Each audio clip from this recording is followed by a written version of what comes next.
আমি শুধু একটা চিন্তা আপনাদের মাথায় ঢুকায় দিতে চাই, একটু চিন্তা করেন।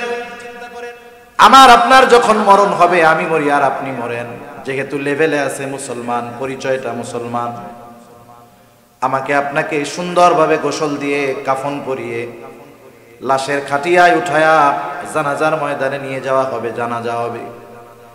এবার লাশটাকে নিয়ে যাওয়া হবে কবরের পাশে। কবরের মধ্যে দুইজন ব্যক্তি নামবে, উপর থেকে দুইজন আমার আপনার দেহটাকে ধরায় দিবে, নিথর দেহ। এই যে যখন কবরস্থ করা হয় লাশ, এই সময় একটা দোয়া পড়া হয়, বিসমিল্লাহি ওয়া আলা মিল্লাতি রাসূলিল্লাহ। এই দোয়া একদিন এখন আমরা হয়তো পড়ি, এক সময় আমাদের ব্যাপারে পড়বে। কি বলা হয় এই দোয়ার মধ্যে? একটু দিলের কান দিয়া শুনেন শেষ কথা। কি বলা হয়? মূলত বলা হয় এই কথা, আল্লাহ, আপনার নামে এমন একজন মানুষকে এখন কবরস্থ করতেছি আল্লাহ, যার গোটা হায়াত সুন্নাতের উপরে অতিবাহিত হয়েছে। যখন সে মারা গেছে সুন্নাতের উপরে ছিল, যখন তাকে কবরস্থ করতেছি এখনো সুন্নাতের উপরেই আছে। এমন এক ব্যক্তিকে আপনার নামে এখন কবরে রাইখা দিতেছি, এই কথাটাই মূলত বলা হয়। কষ্ট নিয়েন না, আমি শুধু এতটুকু কথা বলি, আমরা কে কোন সময় মারা যাব বলা যায় না। এখান থেকে আমি বাসায় নাও ফিরে যেতে পারি, এর কোনো নিশ্চয়তা নাই।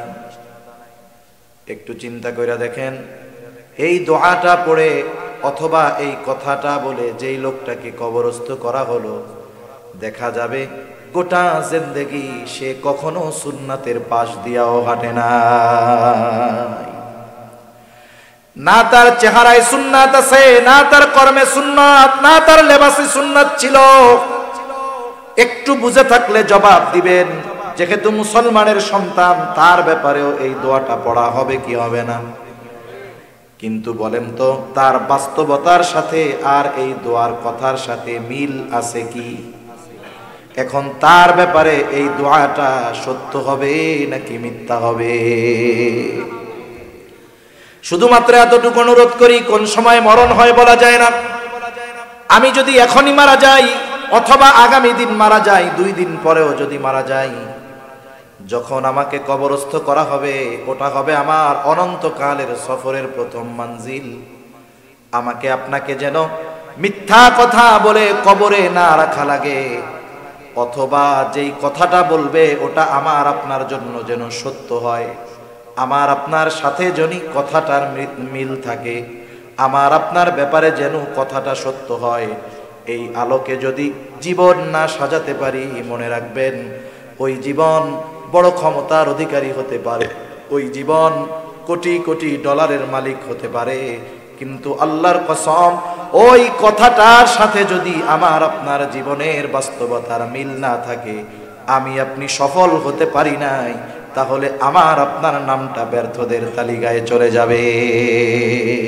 ক্বালা রাসূলুল্লাহ সাল্লাল্লাহু আলাইহি ওয়াসাল্লাম, মান আহাব্বা লিল্লাহ ওয়া আবগাদা লিল্লাহ ওয়া মানআ লিল্লাহি ওয়া আ'তা লিল্লাহ ফাকাদ ইসতাকমালাল ঈমান।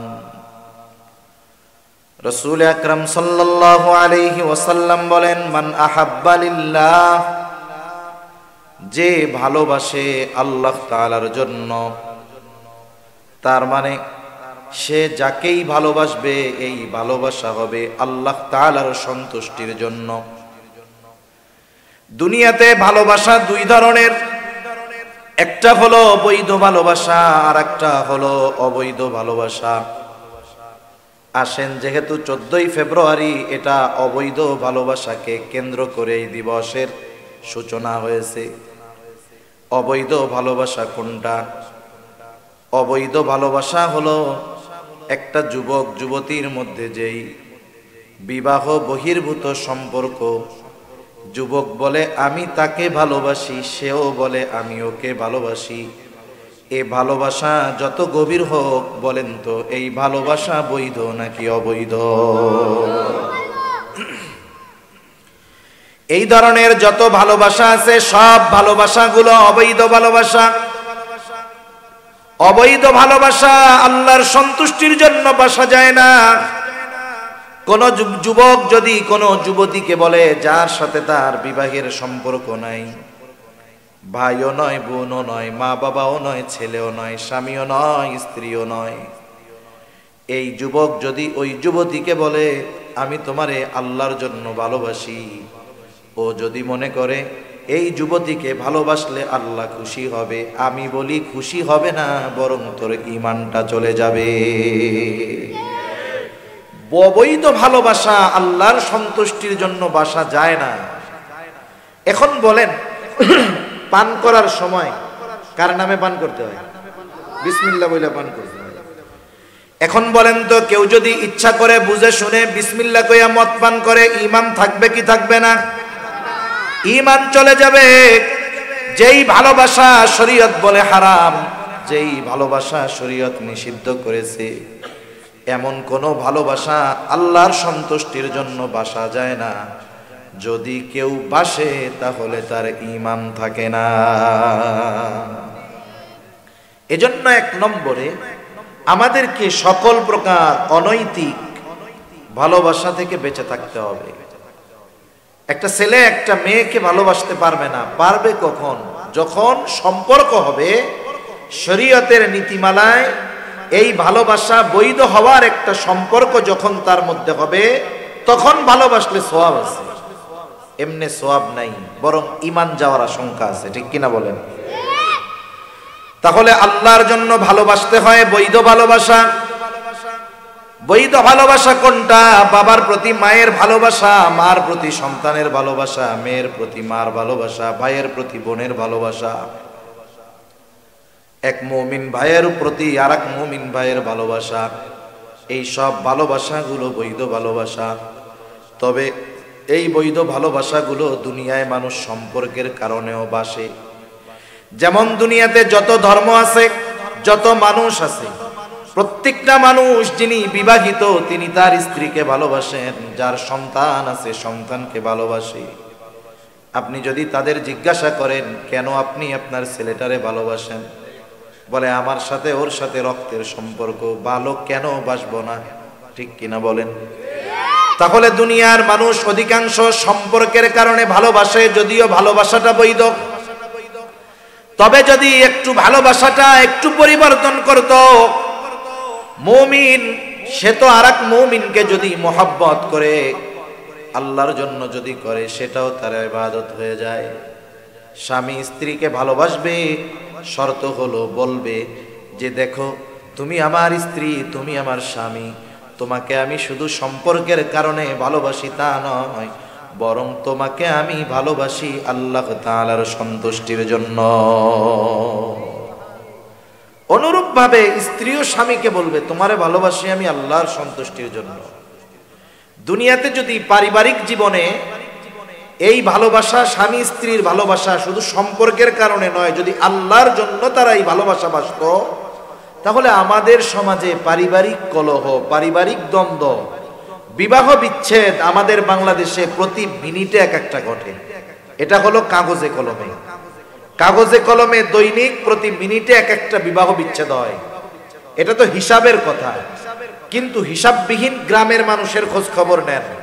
অনেকে আছে দৈনিক তার বউরে 2-4-10 বার না দিলে তার পেটের ভাত হজম হয় না, মানে তালাক না দিলে।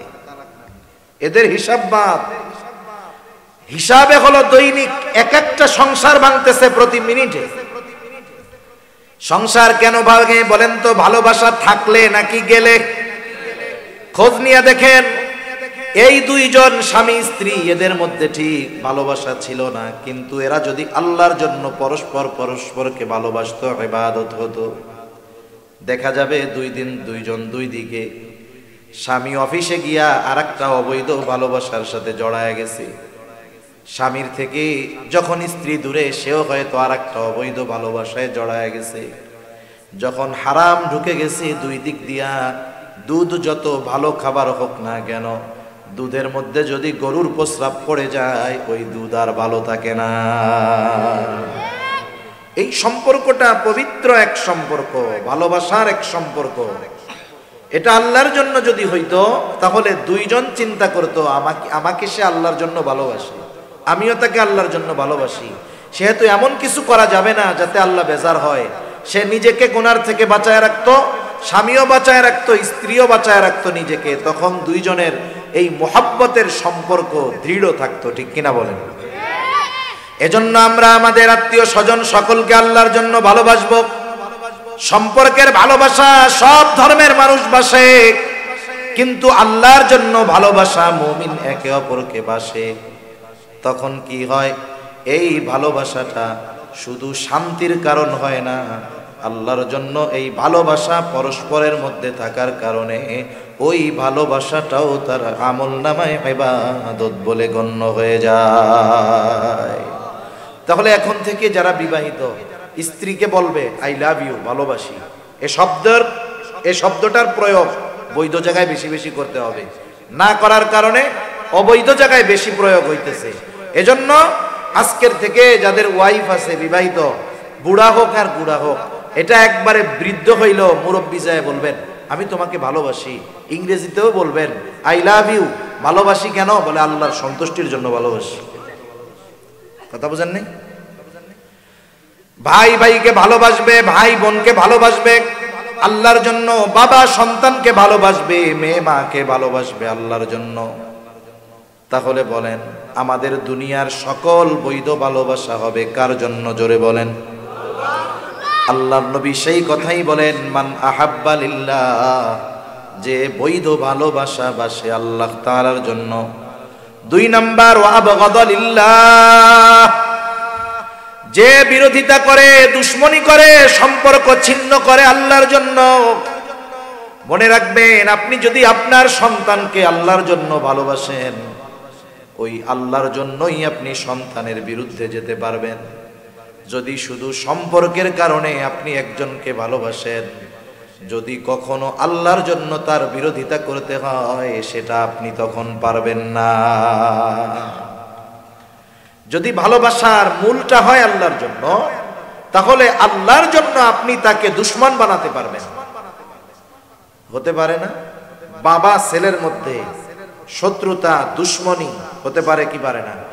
মনে করেন সন্তানকে আপনি ভালোবাসতেন, এখন এই সন্তান ইসলাম বিদ্বেষী হয়ে গেছে, এই সন্তান এখন নাস্তিক হয়ে গেছে, এই সন্তান এখন ইসলামের বিরুদ্ধের এক বড় শক্তি, ওর প্রতি আর ভালোবাসা রাখা যাবে? আপনি আগে যেমন আল্লাহর জন্য তাকে ভালোবাসতেন, ও যখন আল্লাহর বিরোধী, রাসূলের বিরোধী, ওর বিরুদ্ধে আপনার শত্রুতা হবে, তবে সেটাও হবে আল্লাহর জন্য।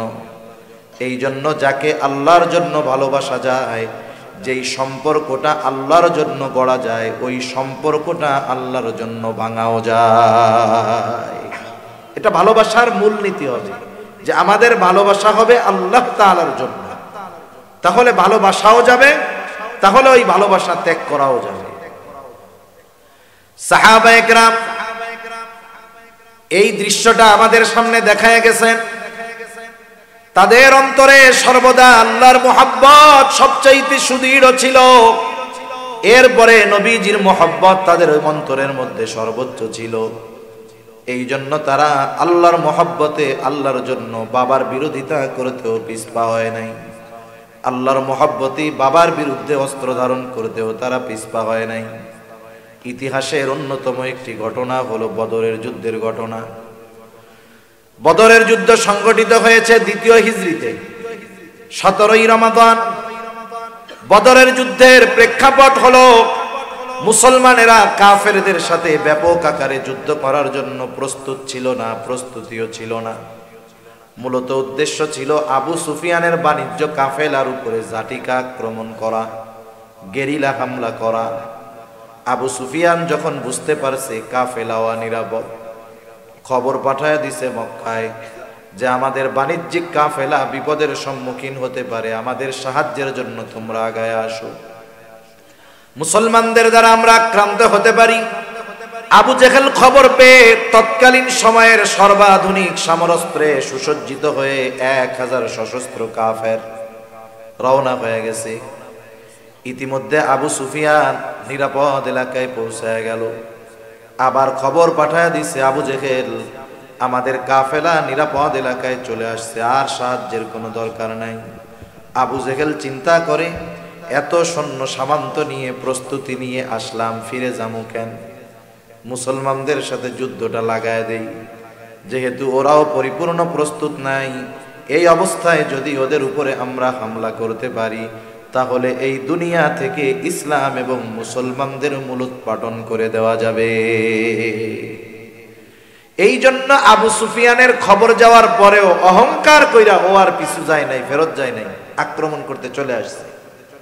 এইবার দুই দল অবস্থান করছে বদরে। আবু সুফিয়ানের 1000 সশস্ত্র কাফের, মুসলমানের সংখ্যা কত? বদর তো মদিনা থেকে 70 মাইল দূরে।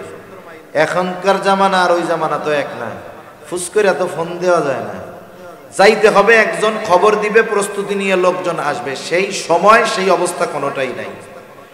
রাসূল আকরাম সাল্লাল্লাহু আলাইহি ওয়াসাল্লাম চিন্তিত হয়ে গেছেন, কি করা যায়? মুসলমানরা ওই প্রস্তুতি নিয়ে আসে নাই।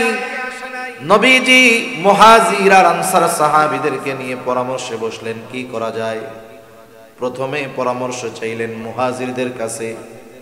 মুহাজিরদের জবাবের সারমর্ম হলো, ইয়া রাসূলুল্লাহ, আমরা আপনার সাথে এসেছি, ঈমানের জন্য ঘর ছেড়েছি, বাড়ি ছেড়েছি। ঈমানের জন্য যদি যুদ্ধ করতে হয়, জিহাদ করতে হয়, জীবন দিতে হয়, আমরা আপনার নির্দেশ মানতে প্রস্তুত। মুহাজিরদের থেকে সম্মতি পাওয়া গেল, কিন্তু সংখ্যায় বেশি ছিল মদিনার সাহাবারা, আনসাররা। নবীজি আনসারদের কাছে যখন এই যুদ্ধের পরামর্শ চাইলেন, কি করা যায়? মুহাজিরদের আনসারদের মধ্য থেকে একজন দাঁড়ায় গেছে, সাদ বিন মুআজ রাদিয়াল্লাহু তাআলা আনহু দাঁড়ায় বলে, ইয়া রাসূলুল্লাহ, আপনি আমাদের পরামর্শ চান, মত চান যে আমরা কি বলতে চাই। রাসূল, আপনি শুনে নেন, আপনি যদি আমাদের সবাইকে সমুদ্রের পাড়ে দাঁড় করায়া দেন, আর যদি নির্দেশ দেন তোমরা সবাই সমুদ্রের বুকে ঝাঁপায় পড়ো, ইয়া রাসূলুল্লাহ, আপনি এই নির্দেশ দেওয়ার পরে তাকায় দেখবেন আপনার নির্দেশের পর একটা মানুষও সমুদ্রের তীরে দাঁড়ায়া থাকবে না। আপনি অনুমতি চাইতেছেন, আমরা তো আপনার আদেশ মানার জন্য প্রস্তুত, কোনো কারণও জিজ্ঞাসা করব না, কেন সমুদ্রে ঝাঁপায় পড়তে বলতেছেন? আপনি শুধু বলবেন আর আমরা ঝাঁপায় পড়বো, তাকায় দেখবেন একজনও দাঁড়ায় নাই। আর একজন বলে, ইয়া রাসূলুল্লাহ, আপনি এত চিন্তা করেন কেন?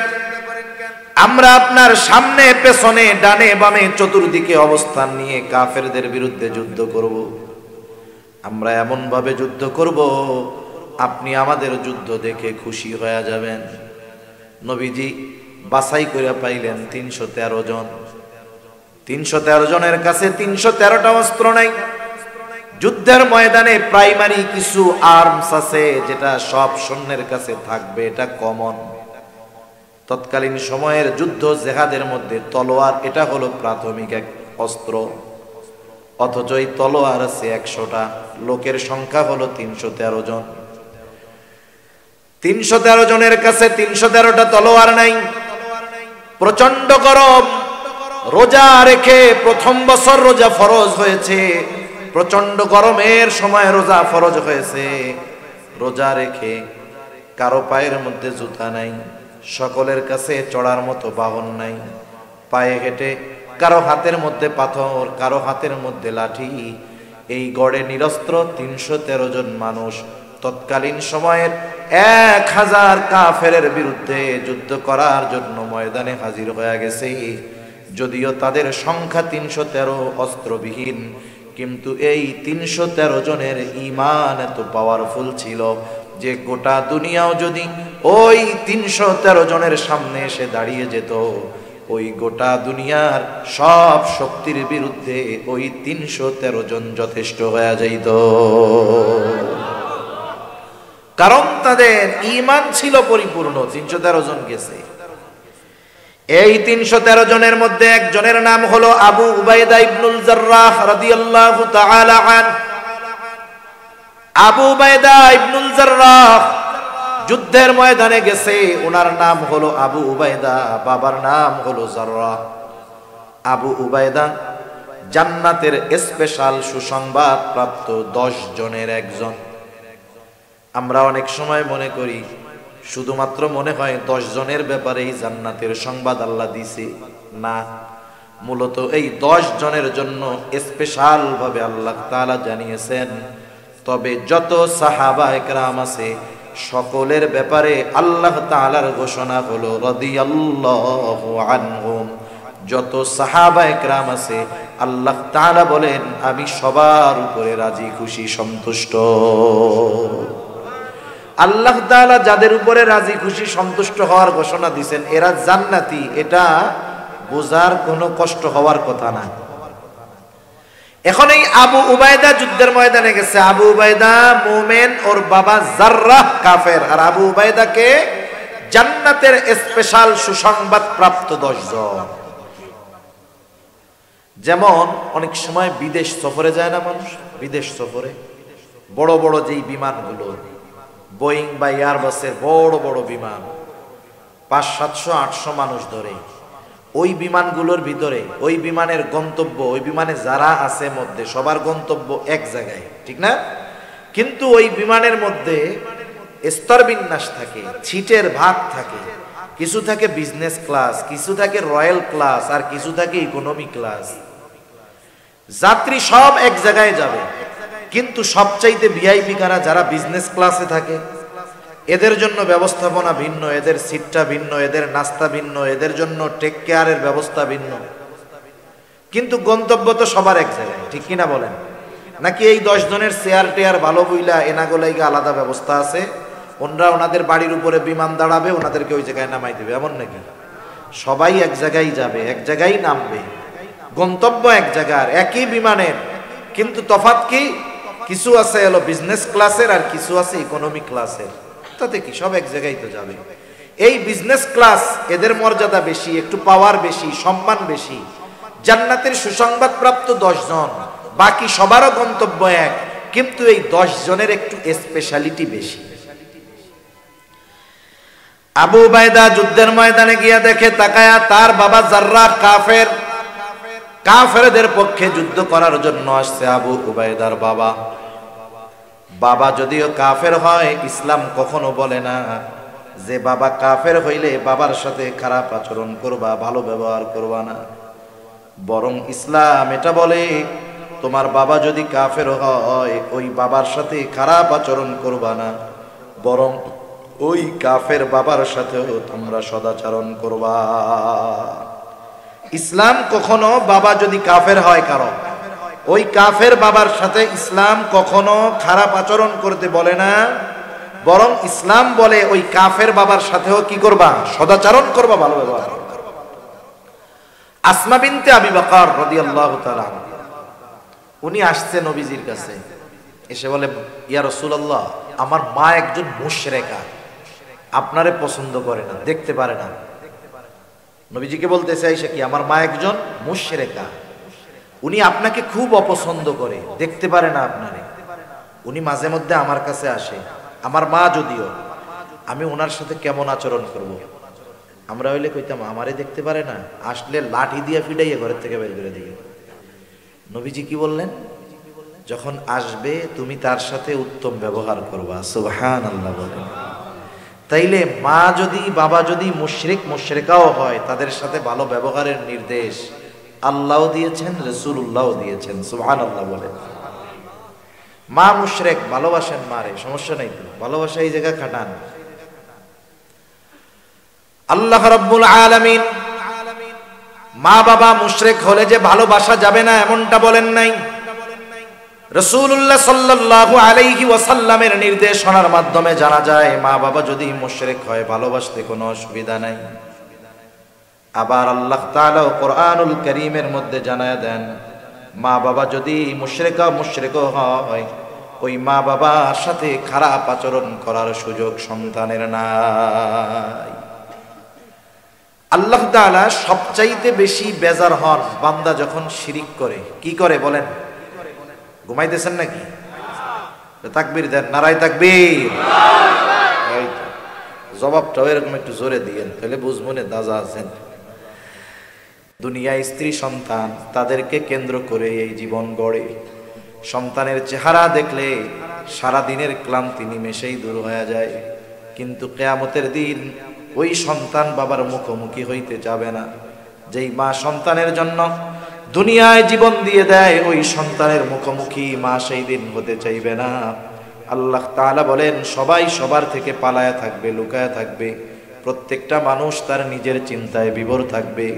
আল্লাহ তাআলা কোরআনুল কারীমের মধ্যে জানায় দেন, তাফসীরের মধ্যে আসছে, এমনও হবে মানুষেরা এমন করে বলবে, মানুষেরা এরকম বলবে, আল্লাহ সারা দুনিয়ার সব মানুষকে জাহান্নামে দিয়ে হলেও আপনি আমাকে আপনি জান্নাতে দিয়ে দেন।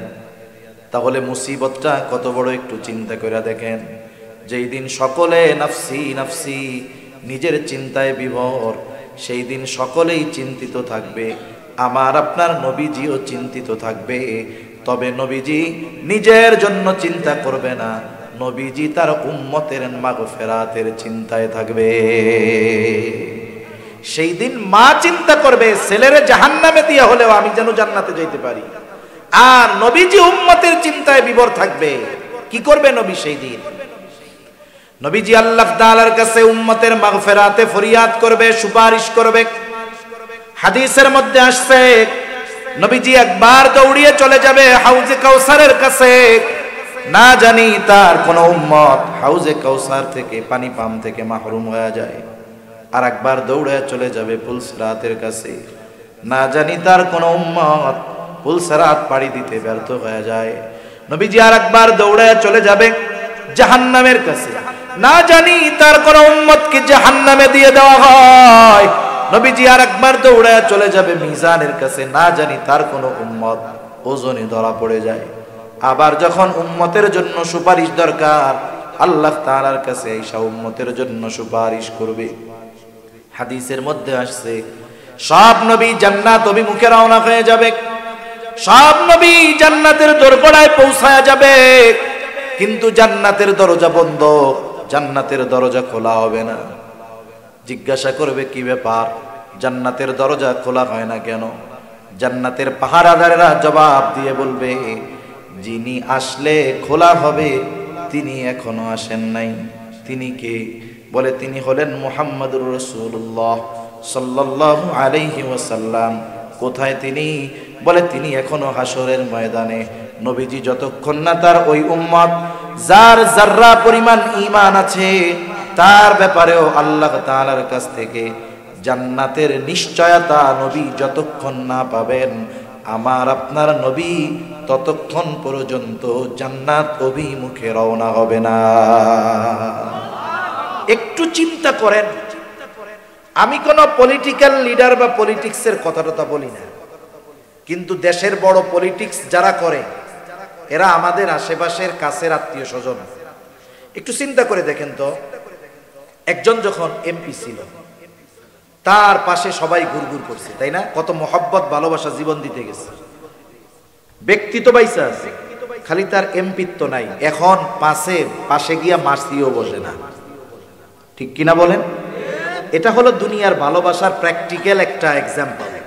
যে দেখেন, দুনিয়ার ভালোবাসাটা 100% কোন না কোন ভাবে স্বার্থ জড়িত থাকে, কিন্তু নবী তার উম্মতকে যাররা পরিমাণ স্বার্থের জন্য মহব্বত করেন না। যেই নবী আমাকে আপনাকে এত ভালোবাসে, বলেন সেই নবীর প্রতি আমার আপনার জীবনের চাইতে বেশি ভালো হওয়ার দরকার আছে না নাই? আরে মা বাবার চাইতে নবীকে বেশি ভালোবাসতে হবে, আমার জীবনের চাইতে আমাকে নবীকে বেশি ভালোবাসতে হবে। কারণ আমি আমার ক্ষমার ব্যাপারে যত না চিন্তিত, তার চাইতে নবীজি আমার ক্ষমার ব্যাপারে বেশি চিন্তিত। তাহলে আমি আমাকে যতটুকু ভালোবাসি তার চাইতে নবীজি আমাকে আপনাকে বেশি ভালোবাসে। তাহলে বলেন, এ ভালোবাসা কি ওই পায়খানার ট্যাঙ্কি নিয়ে ঘুরে বেড়ানো একটা মেয়ের জন্য হবে নাকি নবীজির জন্য হবে? তাহলে ভালোবাসা কোথায় দিচ্ছি আমরা? আমাদের এই ভালোবাসাগুলো কোথায় দিচ্ছি একটু চিন্তা করেন। প্রতিটা মুহূর্ত আমরা এই ভালোবাসা শব্দটাকে অপবিত্র, কুলুষিত করতেছি, ঠিক কিনা? যে ভালোবাসা হওয়ার কথা ছিল আল্লাহর জন্য, নবীর জন্য। আমি একটা আয়াত তো তিলাওয়াত করেছিলাম যে আমাদের প্রতি নবীজির ভালোবাসা কত, এটা বলার জন্য। আপনারা কষ্ট পাচ্ছেন? আমি কিন্তু এত সময় কথা বলা আমার পছন্দ হয় না, আমি বলতে পারিও না, চাইও না। কারণ কথা বেশি বললে তো আমারই কষ্ট হবে বেশি। আমার কষ্ট বেশি হবে না? কিন্তু এরপরে অনেক সময় অনেক মজলিসে মনে হয় যে শ্রোতা কম হলেও কিন্তু শ্রোতাদের আগ্রহ খেয়াল আছে অথবা বলার দরকার মনে হয়, এজন্য কিছু কিছু সময় একটু বেশি কথা বলি, নাহলে আমারও এখন কথা বললে বুক ব্যথায়। আর আমি তো ওই ধরনের ওয়াজ পারিও না। মনে করেন কিছু জাল মিষ্টি টক ওয়াজ বুঝেন তো, গান হবে, সঙ্গীত হবে। এক জায়গায় গেছি তাফসিরুল কোরআন মাহফিল, এনারা তো ওয়াজ মাহফিল নাম দিছে, ঠিক আছে, তাফসিরুল কোরআন মাহফিল দিছে। আমার আগে একজন মুফাসসির তাফসির করতেছে। আমরা মুফাসসিরে কোরআন না, এই যে লেখছে বিশিষ্ট ইসলামী চিন্তাবিদ মুফাসসিরে কোরআন, এনাদের আমি মানা করছি কিনা আমার খেয়াল নাই, আমার দেখলে আমি এটা মানা করি, এই একটা বিষয়। আরেকটা হলো পোস্টারের মধ্যে আমন্ত্রিত ওলামায়ে কেরাম মোটা তাজা না করা ভালো। ওরা চিন্তা করছে হুজুর মনে হয় মোটা সোটা, এই জন্য হুজুরের নামটা একটু মোটা সোটা করে দেই, এই জন্য অন্যান্য হুজুররা একটু চিকুন চাকুন, এই জন্য অন্যান্য হুজুরদের একটু নাম চিকুন চাকুন করে দিচ্ছে, এটা ঠিক না। একটা পোস্টারের মধ্যে একটা ব্যক্তির শান মান মর্যাদা অবস্থানের আলোকে নামের তারতিব হওয়া ভালো। মনে করেন এখানে একজন বড় একজন বুজুর্গ আলেম ছিলেন, এশার পর বয়ান করছে, জাউসার মাদ্রাসার মুহতামিম মুফতি জাহিদুল ইসলাম কাসেমি সাহেব, নামটা ছিল উচিত ছিল হুজুরের নামটা উপরে দেওয়া, তাহলে এটা কি হইতো, সুন্দর এবং গ্রহণযোগ্য হইতো। সুন্দর এক জিনিস, গ্রহণযোগ্য আর এক জিনিস, কথা বোঝেন নাই? এজন্য আবার কর্তৃপক্ষ রাগ হইয়া আমার হাদিয়া কম দিয়েন না। আলহামদুলিল্লাহ, এটা আমি কথার কথা বললাম, একটু মজা করলাম আর কি। এমনি উচিত মুরব্বীদের নাম আগে দেওয়া, কে কখন বয়ান করবে ওটা প্রয়োজনে সময় লিখে দেওয়া যেতে পারে, যে ওনার বয়ান এই সময়, এনার বয়ান এই সময়। এতে কি হবে, এতে মনে করেন ওনার নামটা নিচে দেখে আপনি মনে করেন না আমি খুশি হয়েছি, আমি তো লজ্জা পাইছি, আমার জন্য এটা লজ্জা লাগছে, বুঝেন নাই? এজন্য এই বিষয়গুলো আমরা একটু ভবিষ্যতে যারা মাহফিল করি একটু খেয়াল রাখবো ইনশাআল্লাহ। রাখা যাবে না? ওলামায়ে কেরামের সাথে একটু পরামর্শ করে হুজুর কার নামটা কিভাবে দিলে এইভাবে একটু ভালো হয় একটু বইলা দেন, এটা তাহলে সুন্দর হবে, সাথে সাথে কি হবে বলেন, গ্রহণযোগ্য হবে। কি হবে? গ্রহণযোগ্য হবে। তার রাসূল আকরাম সাল্লাল্লাহু আলাইহি ওয়াসাল্লাম আমাদেরকে কত ভালোবাসেন এ ব্যাপারে একটা আয়াত তিলাওয়াত করছিলাম। আল্লাহ তাআলা কি বলতেছেন ওই আয়াতে বলবো? আল্লাহ তাআলা বলেন, লাকাদ জাআকুম রাসূলুম মিন আনফুসিকুম আজিজুন আলাইহি মা আনিতুম হারিসুন আলাইকুম বিল মুমিনিনা রাউফুর রহিম। আল্লাহ তাআলা বলেন, তোমাদের মধ্য থেকে তোমাদের জন্য এমন একজন রাসূলের আগমন হয়েছে, এমন একজন রাসূল এসেছেন, আজিজুন আলাইহি মা আনিতুম, তোমাদের জন্য যেটা কষ্টের সেটা তার জন্য কষ্টের। সহজ অর্থে বললে সমব্যথী, তার মানে আমরা যেটাতে কষ্ট পাই নবীজিও সেটাতে কষ্ট পায়। এখন প্রশ্ন হতে পারে হুজুর আমরা কষ্ট পাইলে নবী কষ্ট পাবে কেন? কথা বুঝেন? আমি একটা উদাহরণ দেই তাইলে বুঝতে সহজ হবে। মনে করেন অনেকের 2-3 বছরের ছেলে বাচ্চা আছে না? কার কার আছে 2-3-4 বছরের বাচ্চা? এই যে কয়েকজন আছে আপনার, আর অন্যদের অনেকের ছিল কিন্তু বড় হয়ে গেছে, এখন তারাও কথাটা বুঝবেন।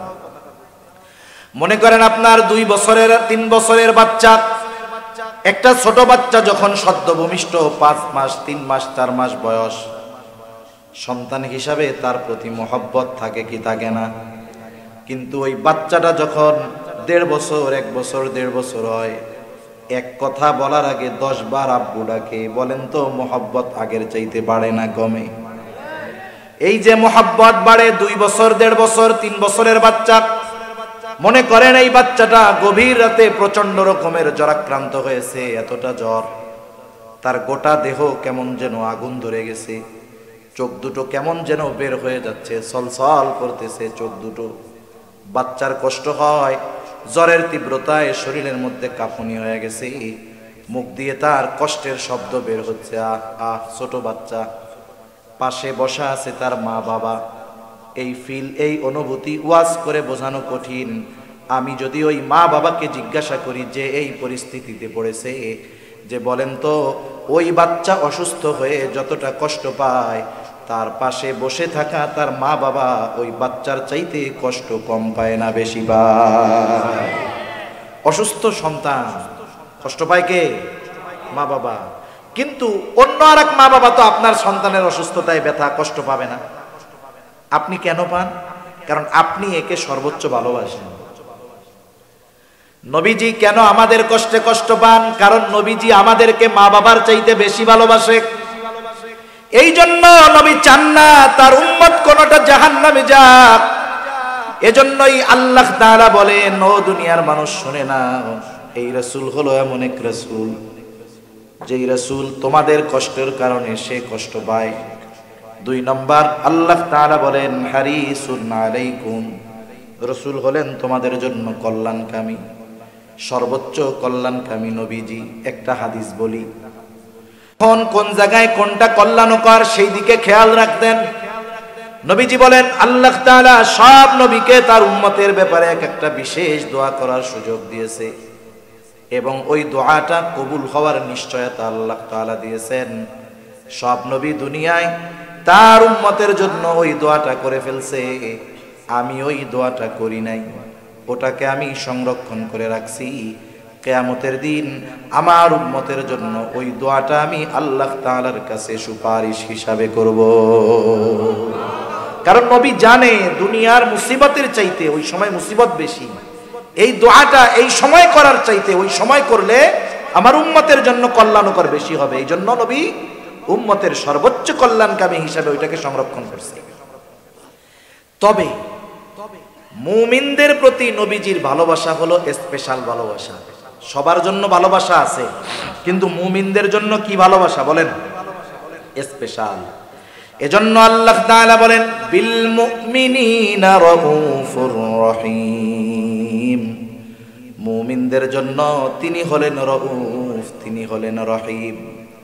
আল্লাহ তাআলার অনেকগুলো গুণবাচক নাম আছে, গুণবাচক নামগুলোর মধ্যে অন্যতম 2টি নাম হলো রাউফুর রহিম।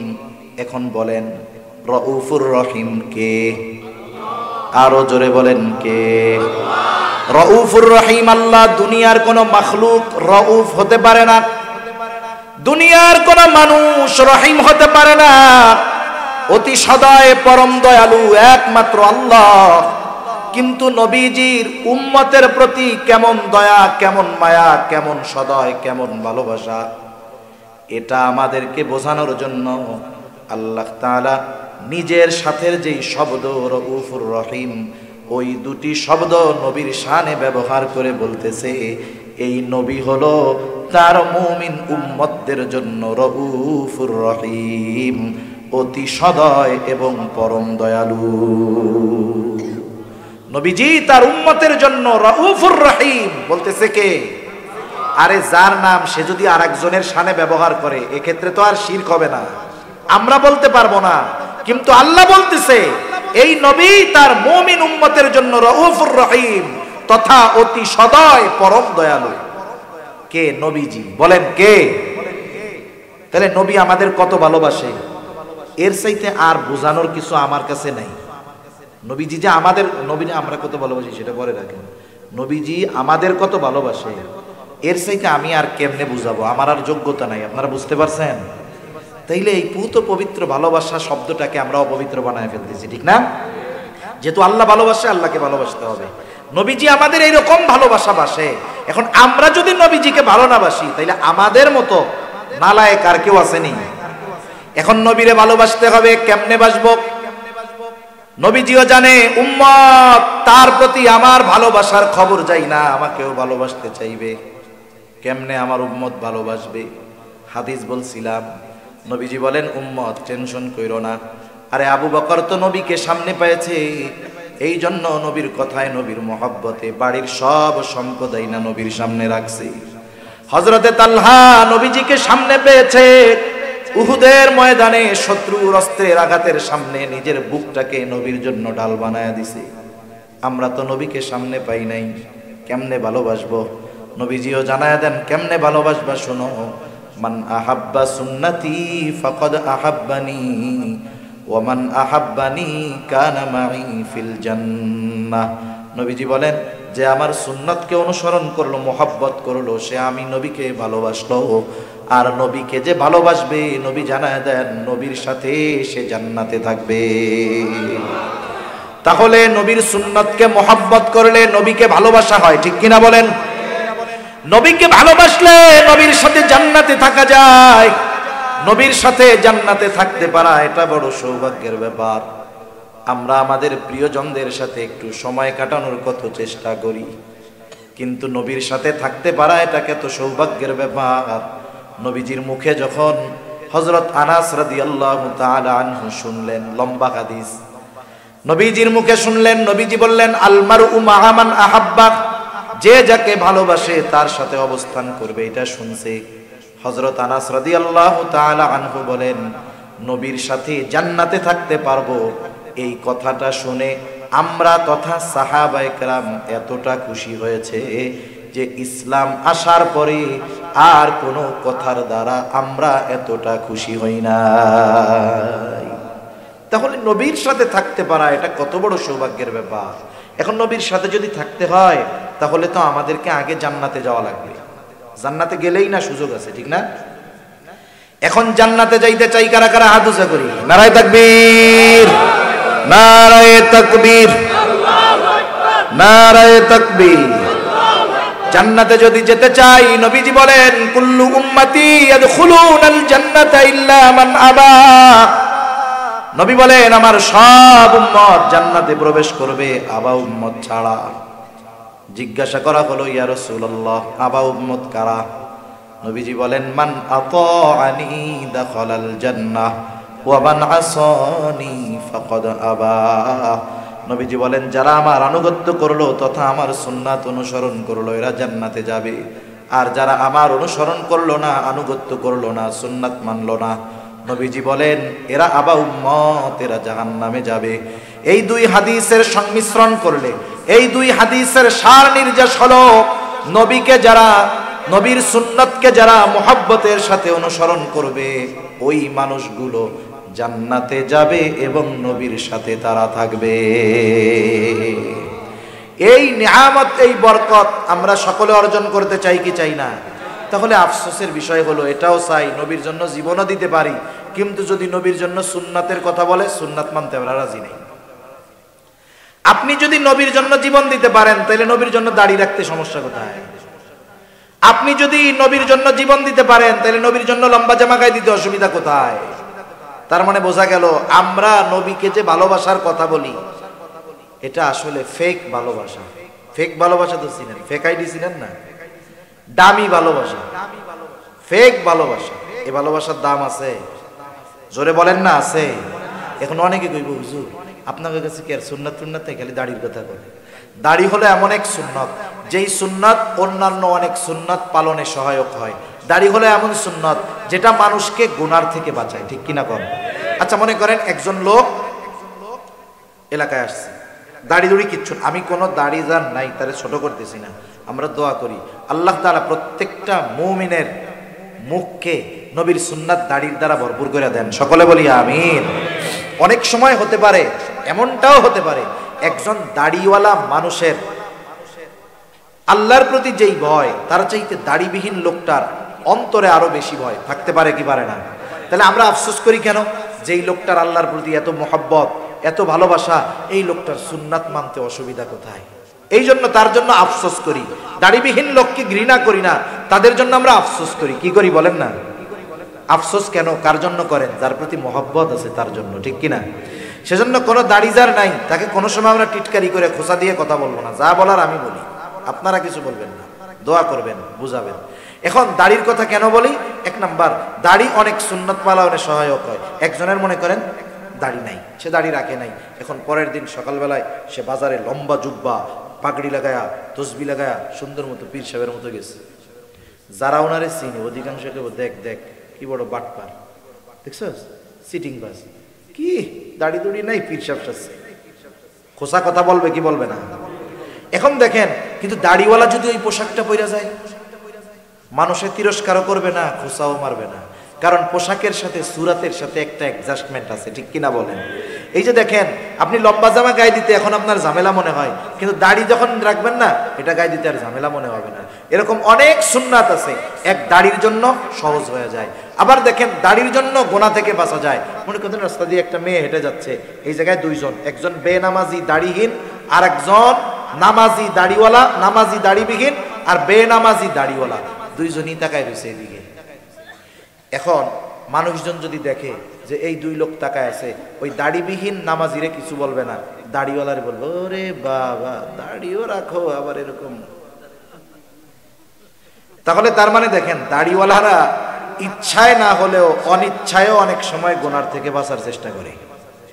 এটা দাড়ির একটা আজমত। কেন দাড়ি রাখেন না? অনেকে বলে দাড়ি রাখলে চাচা বলবে, আরে বলুক না চাচা, অসুবিধা কি? দুনিয়ায় যদি দাড়ি রাখার কারণে কেউ আপনারে তিরস্কার করে, এই তিরস্কৃত হইলেন দুনিয়ার কারো জন্য নয়তো নবীর সুন্নাতের জন্য হয়েছে, ঠিক কিনা বলেন? আরে আপনি যদি কোনো বড় নেতার জন্য মানুষের কথা শুনেন, মায়ের খান, নেতার কানে যদি খবর যায় যে ভাই এই যে অমুকে আপনার পক্ষে স্লোগান দেওয়ার কারণে এই মায়ের দিছে এই দিছে, ওই নেতা আপনার টাইনে নিয়ে সবার সাথে সামনে হাত উঁচা করবে, দেখে ওই যে আমার একজন নিবেদিত কর্মী, আমার একজন একনিষ্ঠ ভক্ত, দুনিয়ার একজন নেতা যদি তার পক্ষে বলার কারণে তিরস্কৃত হয়, সে যদি মুহাব্বত করে কাছে নেয়, তাইলে মুহাম্মাদুর রাসূলুল্লাহর সুন্নাত অনুসরণ করতে গিয়ে যদি দুনিয়ার মানুষের কথা শুনতে হয়, মুহাম্মাদুর রাসূলুল্লাহ এই মুহাব্বতের প্রতিদান আল্লাহ তাআলার কাছ থেকে নিয়ে দিবেন কি দিবেন না? নবীজির জন্য কথা শুনলে ওই তিরস্কার হবে পুরস্কার। অনেকে বলে হুজুর দাড়ি রাখবো কয়দিন পরে, কোন সময়? বিয়ে শাদী করে নয়। তুমি বিয়ে শাদী দাড়িতে কি বিয়ে শাদী ঠেকে থাকে নাকি? এই হুজুরকে জিজ্ঞাসা করেন তো একজনে কি দাড়ির জন্য বিয়ের জন্য দাড়ি দুড়ি ফালানো লাগছে নাকি? একজনের তো লাগে নাই, তাহলে কেন দাড়িতে বিয়ে তো ঠেকে না? বলে হুজুর দাড়িওয়ালা ছেলে মেয়েরা পছন্দ করে না, বলে মেয়ে দাড়িওয়ালা ছেলে পছন্দ করে না। আমি বলি যেই মেয়ে দাড়িওয়ালা বা দাড়ি পছন্দ করে না সে কখনোই ভালো মেয়ে হতে পারে না, ঠিক কিনা বলেন? যে নবীকে নবীর সুন্নাতকে অপছন্দ করে সে ভালো হয় কেমনে? আপনি হয়তো ওর বংশ পাবেন, চেহারা পাবেন, টাকা পয়সা পাবেন। চিন্তা করছেন হেমায়েতপুর 1 শতক জমির দাম মিলিয়ন মিলিয়ন টাকা, 15 লাখ 20 লাখ টাকা, এক বাপের এক মাইয়া, আর একটু ট্রেডিশন ফ্যাশনওয়ালা নবীর সুন্নাত পছন্দ করে না, এ তো কি হয়েছে? বিয়ে শাদীর পরে তো আমিও সম্পদের মালিক হয়ে যাবো, হয়তো আপনি 5 তলা বাড়ির মালিক হবেন, কিন্তু এই মেয়ে তো নবীর সুন্নাতকে পছন্দ করে না। মরার পরে জান্নাত না জাহান্নাম ওইটা আল্লাহ ভালো জানে, কিন্তু যেই মেয়ে নবীর সুন্নাত পছন্দ করে না ওই মেয়ের চেহারা সম্পদ বংশ দেখে ঘরে আনবেন ঠিক, ওই আখেরাতে কি হবে জানি না, কিন্তু ওই মেয়ের বদৌলতে দুনিয়ায় আশা করি ছোট জাহান্নাম দেখতে পারবেন, ঠিক কিনা বলেন? পারিবারিক অশান্তির আরেক নাম হলো ছোট জাহান্নাম, মনে রাখবেন। পারিবারিক অশান্তির আরেক নাম কি? ছোট জাহান্নাম। আরেকজনরে আনছেন, টাকা পয়সা নাই, গরিবের মেয়ে, চেহারা অনেক সুন্দর না কিন্তু দিনদার, হয়তো এই মেয়েটা বংশীয় না, সুন্দর না, টাকা পয়সা অনেক নাই। বিবাহের আগের ভালোবাসা মানে বিফোর ম্যারেজ আর আফটার ম্যারেজ ভালোবাসার মধ্যে তফাৎ আছে। আপনি দুনিয়াতে যত মেয়ের বিবাহ বিচ্ছেদ দেখবেন, 2 পোলা থেকে 2 বাচ্চা বিবাহ বিচ্ছেদ হয়ে গেছে, অধিকাংশ মেয়ের চেহারা দেখবেন সুন্দর। কালো মেয়েদের বিবাহ বিচ্ছেদ শতকরা একটা হয় কিনা সন্দেহ আছে। কালো মেয়েদের বিবাহ বিচ্ছেদ ক্যারেক্টার জনিত, চরিত্র জনিত কারণে খুব কম হয়। কিন্তু এই যে বিবাহ বিচ্ছেদ গুলো হয়, 2 বাচ্চারা ইকার একজনের সাথে চলে গেছে, বিবাহ বিচ্ছেদ করছে, খোঁজ নিয়ে দেখেন অধিকাংশের চেহারা সুন্দর। আমি বললাম ভুল না মিথ্যা?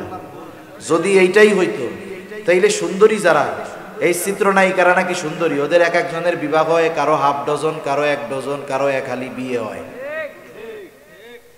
কোটি টাকার কাবিন হয়, ওই বেলুনের মতো বিশাল আয়োজন করে বিবাহ হয়। ফুটুস করে একদিন দেখি যে এদের মধ্যে বলে বিবাহ শাদী আর নাই।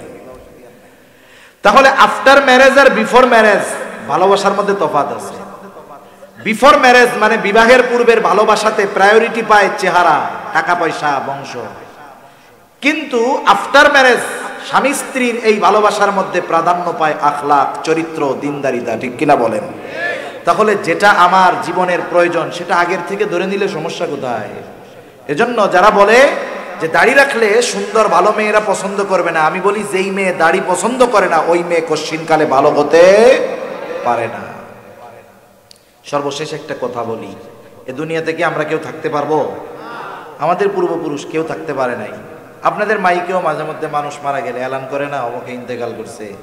এখন তো আমরা ওই এলান শুনতেছি, একদিন আমার আপনার এলান এরকম করবে নাকি? 2-4 জন আছেন না হুজুর আমি অমৃত সুধা পান করেছি, আমার কোনো অসুবিধা নেই, আমি আবে হায়াত খাইছি, এরকম কেউ আছে দুনিয়ায়? কেউ থাকতে পারবে না। আমি শুধু একটা চিন্তা আপনাদের মাথায় ঢুকায় দিতে চাই, একটু চিন্তা করেন।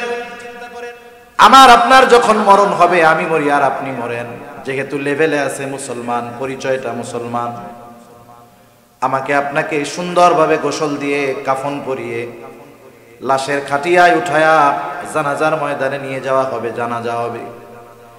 এবার লাশটাকে নিয়ে যাওয়া হবে কবরের পাশে। কবরের মধ্যে দুইজন ব্যক্তি নামবে, উপর থেকে দুইজন আমার আপনার দেহটাকে ধরায়া দিবে, নিথর দেহ।